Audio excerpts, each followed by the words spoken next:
Hi, this is Jessica Dunn. We're going to just continue our discussion on the weighted average cost of capital and focus on the cost of debt. The weighted average cost of capital, as a review, is the expected average future cost of capital over the long run. To find this, we take the cost of each type of capital and multiply it by the weight it holds in the firm's target capital structure. And the weights must sum to 100%. We are looking at the entire capital structure. So cost of debt, there are three different approaches for determining the cost of debt. The first method would be to ask an investment banker what the coupon rate would be on new debt of similar risk. The second method would be to find the bond rating for the company and use the yield on other bonds with a similar rating. And finally, you would find the yield on the company's debt, if it has any.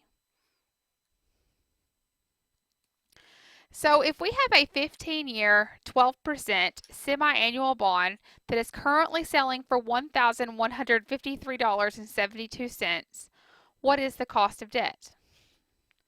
To do that, let's first put this on a timeline so we can remember for a few minutes how bonds work. So we first need to determine what is the coupon payment. The coupon payment, or the interest payment, is equal to the coupon rate times the par value divided by compounding frequency. So the coupon rate here is 12%. Multiply that by the $1,000 par value. That's not given. We can just assume that the par value is $1,000.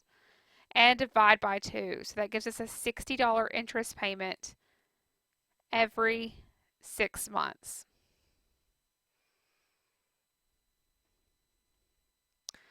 And so we're going to assume that that goes on for 15 years or 30 6-month periods.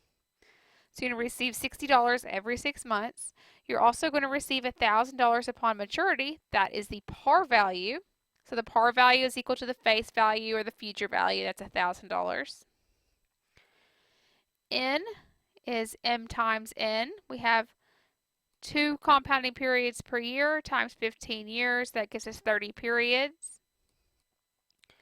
And our present value is the price that this bond is selling for today. So $1,153.72. And we put that in as a negative because that's how much we would have to pay today to purchase this bond. So let's plug this into our financial calculators. So we would pay $1,153.72 today to purchase this bond. It pays us interest payments of $60 over 15 years or 30 periods. And we'll also receive $1,000 upon maturity. So let's compute IY. And we get 5%. So our IY, remember, is the stated rate divided by compounding frequency. So that's R divided by 2. So if 5% is equal to the cost of debt, or the rate divided by 2, then the cost of debt is actually 2 times 5%, or 10%. So our cost of debt here is 10%. But we do need to remember that interest payments for debt are deductible. So we would take off the cost of debt financing. Now, the weighted average cost of capital does do that for us in the formula, because when we look at that, it says the weighted average cost of capital is equal to the weight in debt times the cost of debt times 1 minus the tax rate. So it's already incorporating this for us. If you're using the traditional method, sometimes your book just simply refers to this as the after-tax cost of debt, so they don't add it in there as well. But then we add in the weight in common stock times the cost of common stock plus the weight in preferred stock times the cost. So if we said that the tax rate is 40%, so let's assume the tax rate is 40%.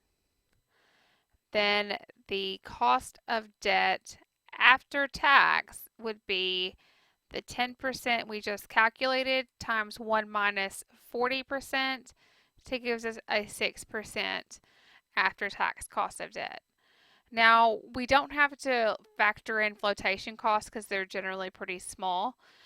Flotation costs are comprised of two different things. First, underwriting cost, so the compensation that investment bankers earn for selling a security, and administrative costs, so the legal, accounting, and printing costs associated with the sale of this debt.